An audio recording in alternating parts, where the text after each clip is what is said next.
Halo semua, terima kasih udah ngeklik video ini. Di video kali ini, baru dari channel Bani Rahaditya, yaitu Bani Horor.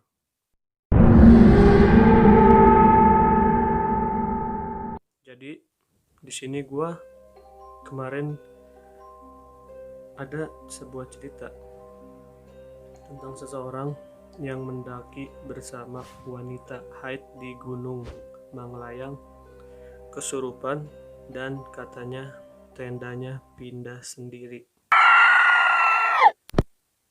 Awal cerita dimulai dari Mahameru, Lawu, Slamet, Perahu, Manglayang, dan kisah di Manglayang ini yang benar-benar bikin dia kapok bawa cewek naik gunung yang lagi haid. Dimulai dari awal perjalanan yang banyak banget hambatannya, hingga kesurupan di puncak Manglayang yang ketinggiannya itu 18 mdpl di Bandung. Awal ceritanya, mereka berangkat 4 orang, 3 laki-laki dan 1 wanita, dan itu sedang haid katanya. Awalnya mereka nggak tahu, dia nggak ngomong. Dia bicara kalau lagi haid itu di jalur pendakian. Salah. Kembali dengan hal yang sama, mungkin lanjut atau balik gitu kan. Mereka tetap kekeh tuh katanya, karena memang udah nanggung sih, udah di lokasi. Ya udah, mereka putusin untuk tetap lanjut. Setelah berkemas, mereka masuk ke jalur pendakian itu jam 11 malam. Yang saat itu mereka cuma pakai lampu, flash HP, dan senter 2, yang satunya mati.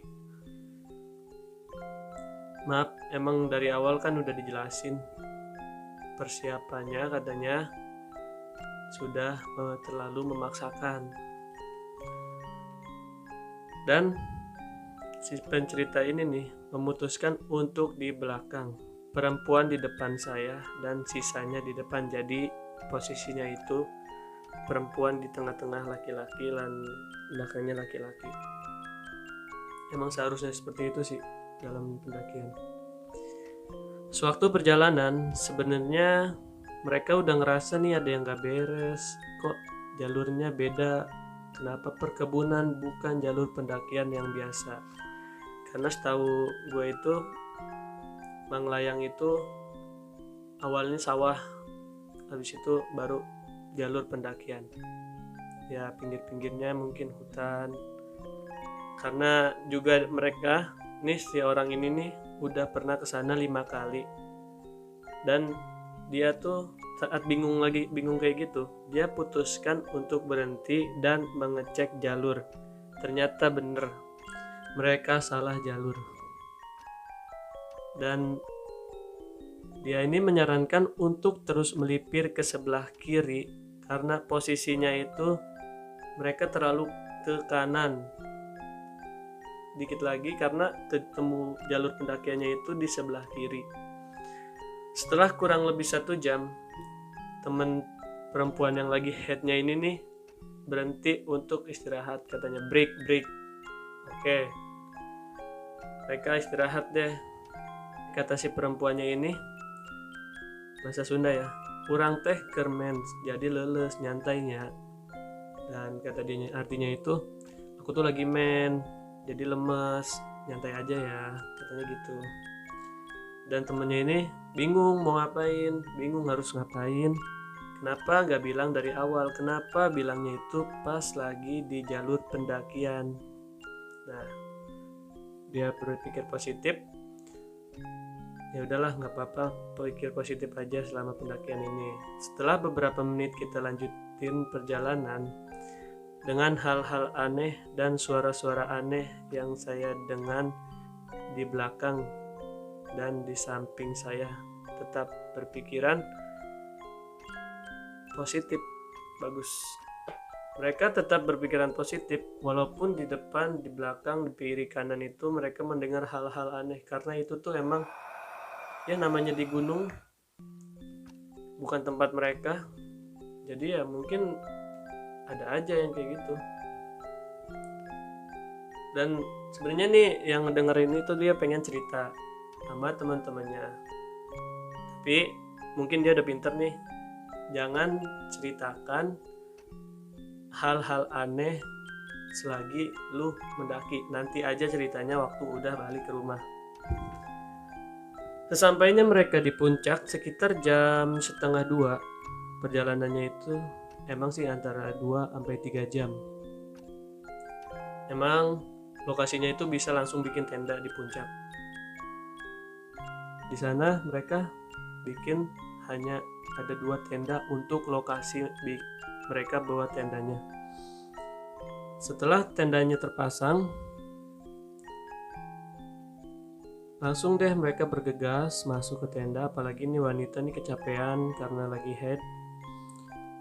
Have fun lah mereka di puncak, minum kopi, makan mie, cerita-cerita, ngobrol, ya se-have fun mungkin kalau di puncak itu emang have fun parah. Karena keasikan bercanda mereka kelepasan, mungkin ini mereka agak sedikit sompral. Temennya ini keluar tenda lihat cuaca bagus atau enggak katanya, dan spontan dia bicara, awas ya ayah jurik ciluk ba goblok. Pantas dah ngomong gitu ada. Katanya tuh awas ada hantu ciluk ba, gak boleh ngomong kayak gitu di tempat yang emang belum pernah kalian datangin, apalagi itu tempat gunung. Dengan panik temennya itu lompat dan meluk semua teman-temannya karena emang dia penakut, jadi spontan aja dia loncat katanya. Nggak sadar setelah ditutup tendanya, tiba-tiba perempuannya ini senyum-senyum dengan tatapan kosong. Mampus. Mereka panik dong dan bingung harus ngapain. Semua nyalahin dia nih temennya karena omongan yang tadi sompral itu. Tanggung jawab lah dia, ngajak dia ngomong si cewek itu, tapi dia nggak bisa, dia malah ketawa-ketawa, menangis sambil mainin rambut. What the fuck? Dan teman-temannya ini milih untuk tidur dan hanya dia sendiri nih yang ngurus orang yang lagi kesurupan. What the fuck? Mimpi apa dia semalam? Dia coba baca surat-surat pendek yang dihafal dengan harapan bisa ngebantu. Hampir setengah jam baru nih dia sadar. Dengan wajah bingung dia bicara, naon siap pelang-pelong batur gesare. Dia hatinya itu, apa lu lihat-lihat, orang lain udah tidur kali. Aku belum ingin menceritakan bahwa dia kesurupan. Ya udahlah, dia suruh aja si ceweknya ini untuk tidur. Mungkin emang udah tidur dalam pikirannya dia tuh, sedikit lega lah mungkin dia. Dengan keadaan dia lagi haid ini, mungkin mengundang mereka dengan bau yang ya hanyir lah, amis. Mungkin juga omongan ucapan yang sompral tadi itu bikin undang juga. Gak lama bangun lagi, terus dia meluk, lalu menonjokku tepat di bagian pipi katanya. Anjir, kenapa lagi nih? Sia ninggalkan aing di tengah leuweung sorangan, sia tega anjing cenah.